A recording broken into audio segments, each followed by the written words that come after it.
I've talked about it. Some of you thought I was exaggerating.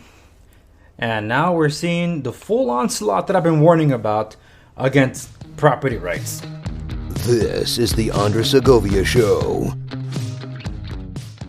Welcome everyone to this episode of the Andres Segovia Show.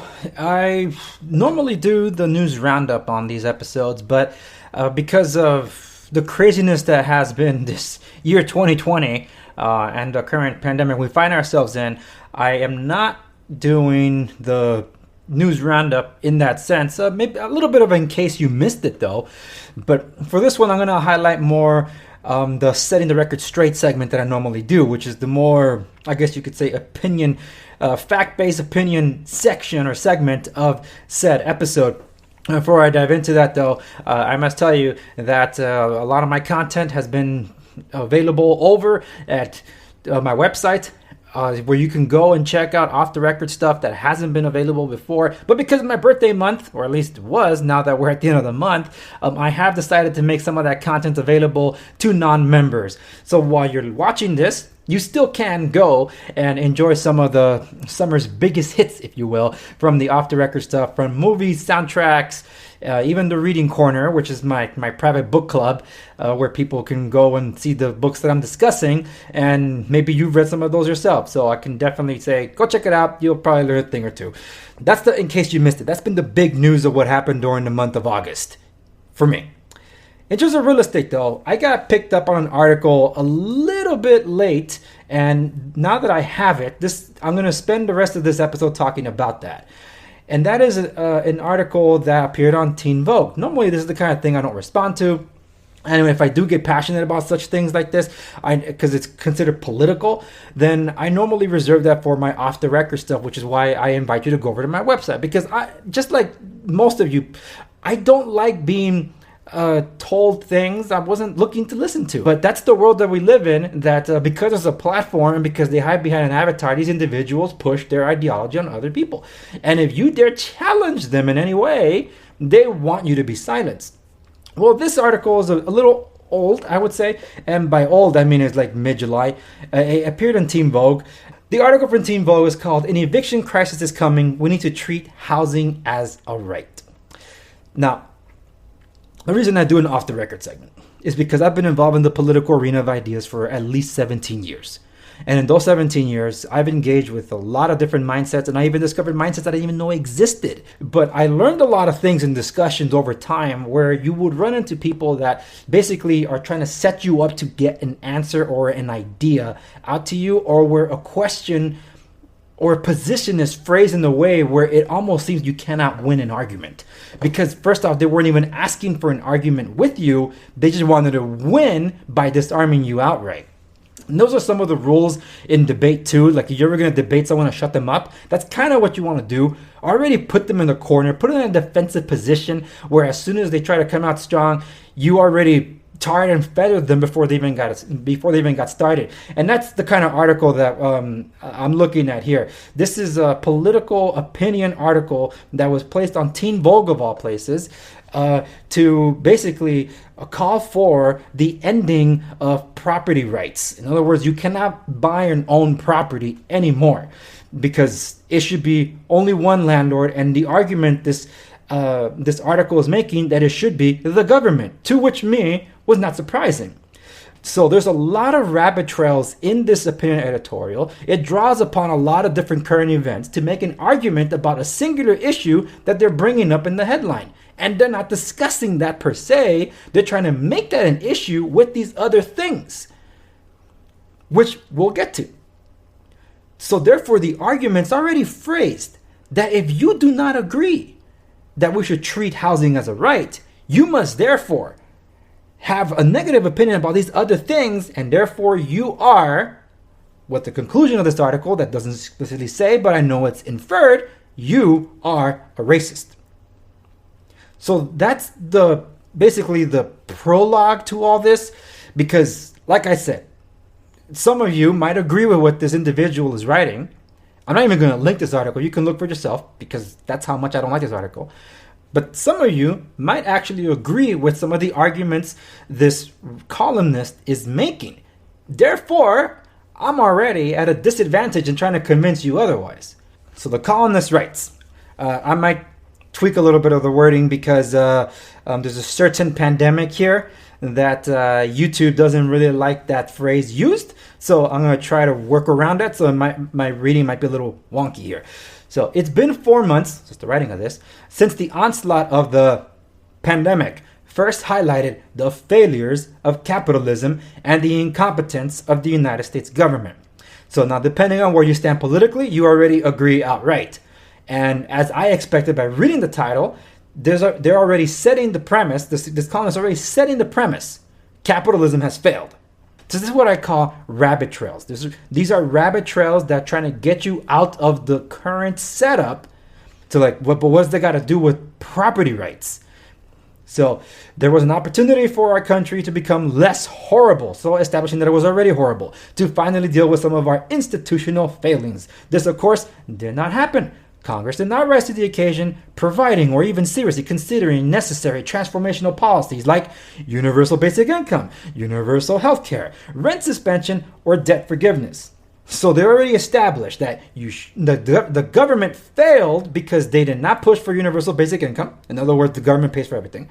Universal health care, where the government pays for all health care. Rent suspension, in other words, housing is for free. And debt forgiveness, that all the debt that people owe is forgiven, unless you're considered in the group that they don't like, the socialists don't like, which are the capitalist wealthy individuals. They should be paying for everything. And I'll show you why this ideology is already failing out of the box. So instead, they gave us crumbs through a one-time payment of $1,200 and $600 in unemployment for those who qualified, while many of the well-connected, including several lawmakers themselves, cashed in via the Paycheck Payment Protection Loans program intended for small businesses. That last line, though, about the PPP is the only thing I agree with so far. With respects to the the $1,200 and $600, there's actually EDD for each state that have been paying out a lot more per individual in the states, and it's not just the federal government. If we're going to look at the federal level alone, you got to see what's going on with the state and localities. They've been giving a lot more money. The response to this crisis has made it even more clear that party politics are a sham, and the real political affinity lies within class and race. While we're working to abolish the police, we must also work to dismantle what the police were here to protect: property. What is more evident of the legacy of shelter colonialism and its violence than the idea of the ownership of land? What helped shape the unequal distribution of wealth and enduring segregation of our cities like centuries of racist property laws? So this is what I mean. Rabbit trails. As millions of people, particularly Black and Latinx Americans, are on the verge of eviction, it is time that we look at the idea of private housing and the role it plays in maintaining economic violence in those communities. See, these are a lot of gotcha hot words, to really stoke anger here, which is why I'm not feeding all into it. So let's finally get to, because we're getting too close to the end of this article already, to get to the actual point of what they're trying to make here. The pandemic didn't create this housing crisis, but it did further expose the cruelty of payment-based housing. Wages that have remained stagnant while rent prices ballooned, especially over the last 2 decades, have meant millions of Americans have been living one disaster away from being unable to afford their rent. According to Apartment List, 36% of American voters did not make full on-time rent payments for July, and in places of Milwaukee, Wisconsin, where moratoriums on evictions were already ended, roughly 1,200 Black and Latinx households have seen eviction filings. 36% of American renters did not make a full on-time rent payment for July. Well, yeah, because there's something called the rent freeze. Not every state has actually reopened, and even though the federal eviction moratorium has been lifted, that's not the case for state and local levels that have stricter positions on evictions, which this individual, the columnist, will get to in a moment. But the thing is, you have 3 groups of people. 1, those who are still able to pay the rent that have been unaffected by COVID. Then there are those that have been affected that couldn't pay. And then there are those that just don't want to pay no matter what. And those and the third party have made it harder for the other renters because they're giving a bad name, because they're pulling a stunt here, like a protest of sorts, to say that this is the housing is the right, therefore give it to me for free.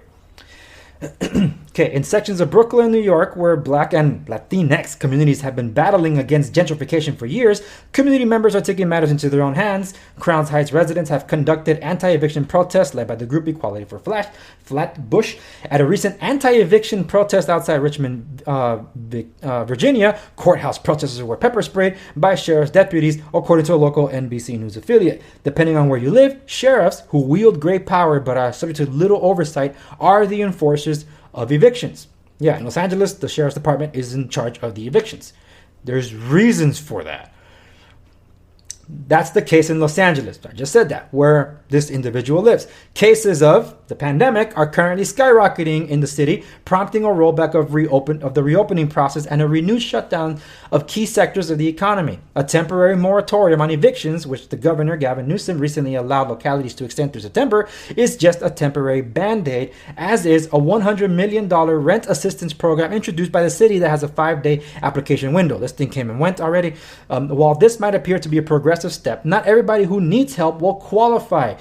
It says your household income should have to be at or less than 80% of the median income for your area, and the $100 million will not be enough to cover the number of applicants. All true in that sense, yes.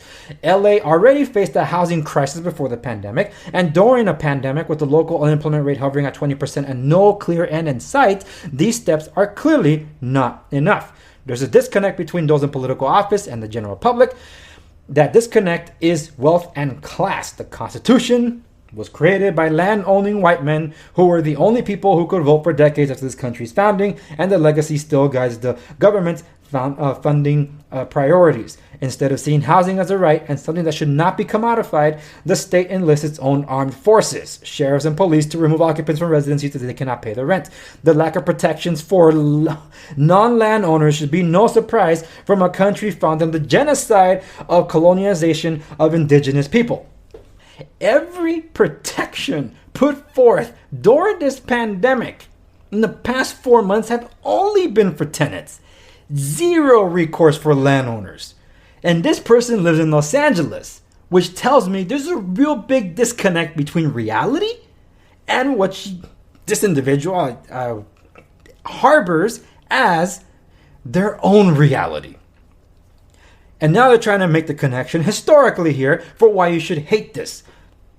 It is significant that the Lakota people chose to make a stand against President Trump's rally on July 3rd at Mount Rushmore. Tribal members worried that the event would spread the novel pandemic to their people, just as the smallpox brought to the U.S. by white colonizers sickened indigenous people centuries ago. The monument itself was designed by someone who had ties to the Ku Klux Klan. Treaty defenders attempted to prevent Trump supporters from reaching the rally, and many were arrested in the process. In a public statement, Cheyenne River Sioux tribe chairman Harold Fraser voiced support for the destruction of the monument, describing it as a depiction of the men who lied, cheated, and murdered innocent people whose only crime was living on the land they wanted to steal. Like I said, conflating issues. And here's the conclusion of the article. It is important that the anti-eviction movement be linked to the larger land struggles in this country. For years, this country has denied indigenous people their inherent land rights and systematically prevented black people from obtaining housing in certain neighborhoods throughout laws and racist economic policies. The answer to this housing crisis isn't a moratorium on eviction that only delays these violent events while furthering indebting renters in the interim. We should cancel rent outright as this pandemic rages.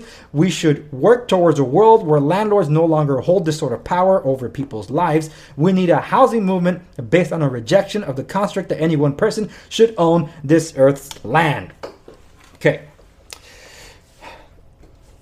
I'm only going to respond to two things related to this article, then jump into why this whole thing is just full of contradictions. But I'm not going to go down the rabbit hole. I'm not going to address the things they're conflating here. There's different issues that were brought up to try to address property rights and property ownership. That is racial injustice and the founding of this country. So I'm not going to address that. That's not what I'm addressing. I'm addressing real estate. Not to say that I'm shying away from it. No, those expanded commentaries, I will leave a link to that in the video description down below so you can go to Off the Record where you can hear the rest of this. It's not going to make YouTube. So if you really want to hear me talk about that, that's going to be an Off the Record. It won't be for YouTube. So the things I am addressing here are with respects to how the evictions work. Evictions, I'm not going to go through the entire process, but I'm just going to tell you it's a process, a very long process with many moving mechanisms that should one thing be off, the entire process stalls and you got to start all over again. And that process doesn't happen overnight. That's a lengthy process that takes months, sometimes even a year to get going because multiple parties have to get involved.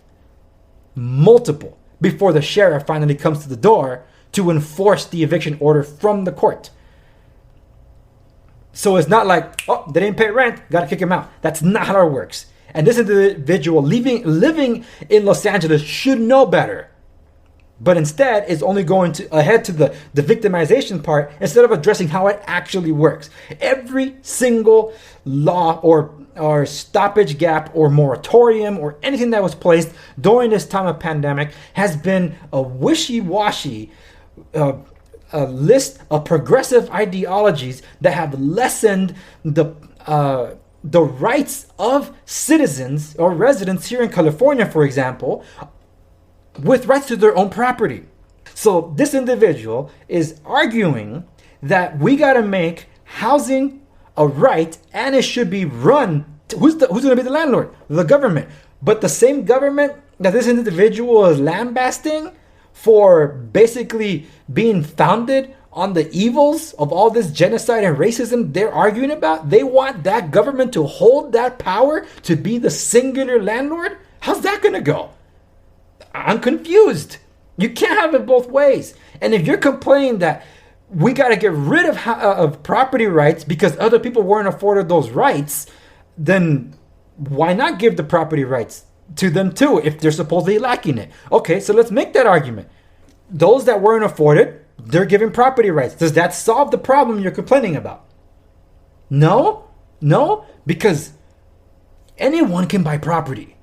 Ladies and gentlemen, the argument of housing is a right is nothing new. I've argued multiple times on my program, not just because I'm a realtor, but because it's true that real estate investment is the best avenue and most sure avenue for financial planning and wealth building for your life. And something that can sustain you through things like a pandemic. And because those that have been able to, I don't want to say enjoy quarantine or the lockdown period, but the fact that they were able to be in their own house instead of being stuck in those high rises where they can't even leave their own room because they're shared housing with all these different things because they were told they got to do that. It's the green movement. You have to be there. You got to think about the other person. That's the very thing that's led to a lot of people exiting all these progressive cities where it was been discouraged to own property and where rents are so high. This argument about properties, rentals being so expensive in areas that have been gentrified, she's pointing out, I'm assuming it's she, so she's pointing out that these are in rent control places where the government already controls almost everything. So if the government's the one that made it worse, why do you want to give more power to the government to supposedly make it better? I mean, it tends to be a progressive argument. If it didn't work the first time, not enough money was thrown at it. That's usually what they say. This is from CNBC. Empty apartments, Manhattan, reach record high, topping 13,000 vacancies. The number of apartments or rents or listings inventory more than doubled over last year and set a record for the 14 years since data started being collected. While hundreds of thousands of residents had left the city in March and April, in the beginning of the pandemic, brokers and landlords hoped many would start returning in July and August. July's weakness and what brokers say is already a slow August suggests that Manhattan's real estate and economic troubles could extend well into the fall or beyond. This is from CNBC. All these things about it's a right, forgive the debt, forgive the rent, for universal basic income, universal health care, someone's got to pay for it. Someone's got to pay. And you could have AOC talking about, bye-bye billionaires, we don't need you. You went to Connecticut, you went to Florida, we don't need you here. Andrew Cuomo is basically the one saying, yo, whoa, girl, not so fast. Andrew Cuomo fears New York's wealthy taxpayers may not return. Cuomo asked lawmakers to lift the $10,000 cap on state and local tax deductions as a means to stop residents and potentially prevent high net worth people from leaving for lower tax states. If New York loses these high net worth taxpayers for good, it could exacerbate a deepening budget deficit as tax revenues in the Big Apple drop precipitously. Tax collections in New York dropped 46% in July, even while revenues generated in other parts of the state recovered. That decline follows a 32% drop in May and a 23% decline in April. In May, the state's controller said the economic devastation facing New York had not been seen since the Great Depression. Now, I don't know if it's in here somewhere, but this is from Fox Business. 50% of the tax bill in New York is paid by 1% of its residents. And those are the ones that are moving. And with lockdown restrictions being weakened, those that have been living in New York City have been getting out, further out of New York City. That's just the Hamptons, and if they could to Connecticut. That's where Andrew Cuomo was like, hey, come back, come to my house. I'll cook dinner for all you. It's like, wait a minute. So capitalism is the one that failed according to that article that I started us off with, right? So why are all these progressive policies the ones that are falling apart? Could it be that you depend on the so-called capitalists to fund the progressive ideals that you are demanding?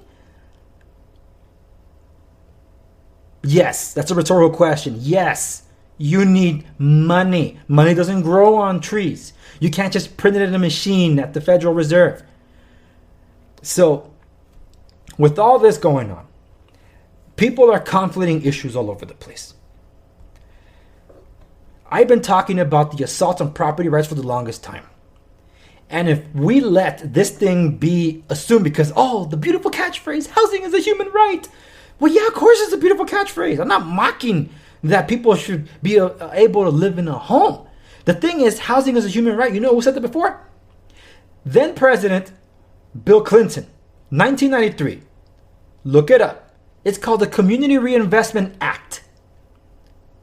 The Community Reinvestment Act relaxed the lending rules, encouraged the banks to give loans in the form of, get ready for it, subprime. Are you familiar with that phrase? Because all these progressives love making movies about the evils of capitalism and the banking system, for why all that failed, for why the housing collapsed in 2007, 2008. Because housing is a right. The government told the banks, it doesn't matter that people can't afford it. Do not be asking for proof of income. That's why a literal dog bought a house. A dog bought a house? No joke. I wish I could make this up. The government let a dog off the leash, metaphorically speaking now about the banks. It's like, you're let loose. Hand out as many loans as you can. Because those loan officers work off commission. But there was a concern though. The bank's like, how are we supposed to recover the money if the individuals that can't prove they can't pay, it's proven that they can't pay somewhere on the line during their mortgage? And the government said, don't worry, we're going to guarantee those mortgages. The Federal Housing Authority, empowered by the secondary mortgage market called Fannie Mae, Freddie Mac, I think the other one's GD Mac, I forget. Yes, housing is a right. We have a right to buy our own property. We have the ability to rent if we cannot afford. And by virtue of being able to own our own property, we have more control over our own lives. But those that discourage owning personal property or property don't practice that in their own life. They'll tell you that's their phone. But why? Why is it your phone? Why isn't it my phone too? Why can't I have access to your phone? Why not? Why do we get upset if a hacker accesses your information? Could it be that you actually have some sense of personal right? A personal privilege, if you will? Yes. That's a basic human right. A right to rights, which are extended by being able to own your own property, where even the government has to respect, that's not your property. But through always a pandemic, or some kind of issue, what's the phrase? Never let a good crisis go to waste. That was coined, basically, by Rahm Emanuel, former chief of staff, if I'm not mistaken, of Barack Obama. He even wrote an article about that in the Washington Post, if I'm not mistaken, back in March, as soon as this whole pandemic started. Like, take advantage of this now. He wasn't even hiding it. He was just telling you straight up. And that's exactly what progressive states and cities have done. That's why people are moving out of those states, especially California. That's why there's a big movement right now against propositions that are being put forth here in California. That's to take away your property rights. It is viciously under attack. That article making the argument that housing is a right, therefore take away all land rights. It's happening. It is happening. And we have to protect this house. I will. This wasn't on purpose, by the way. I just threw on this shirt this morning and I didn't know I was going to be recording this episode, but there you go. It worked out. And honestly, that's what I do. I've been busier during these past few months fighting for your rights to own property and also convincing you to be red-pilled so you understand what it actually means. When rents are as expensive as a mortgage nowadays, or in some cases even more expensive, to consider, why not buy? And should something like this ever happen again where you got to be locked somewhere, for those of you that have been locked in these metropolitan cities and you couldn't get out, don't you wish you actually were in a place to call your own? Yes, you do. You know you do. Because you were losing your mind. It's a very contentious year. A lot of people are at each other's throats. And I will continue to inform you about what's coming down the pipeline. On my show, off the record, I do expand on certain current events that I don't talk about here on the main show. Censorship and all that. So I invite you to go check that out. There's some certain stuff that I've already addressed regarding some of the things that were brought up in that article. But I do intend to expand my thoughts on furthermore on the conflating of issues there in upcoming episodes on Off the Record. So I encourage you to go check that out, www.theandresegovia.com. Thank you so much for those of you on YouTube and for those of you who subscribe to the podcast, listening to the audio version of this. Thank you so much for listening. Remember to like, share, and subscribe. Stay to know if you are interested in looking to see if you are able to buy or if it's even worthwhile at this time for you. Then it's a conversation that we can have. And I even did a previous episode about that too. That might answer some of your questions. But if not, by all means, feel free to reach out to me. You can find my contact information at my business page, www.segoviares.com. That's segoviares.com. I'm a licensed real estate broker in Southern California, and I look forward to serving your real estate needs. That's it for this episode. As always, I'll see you on the next one.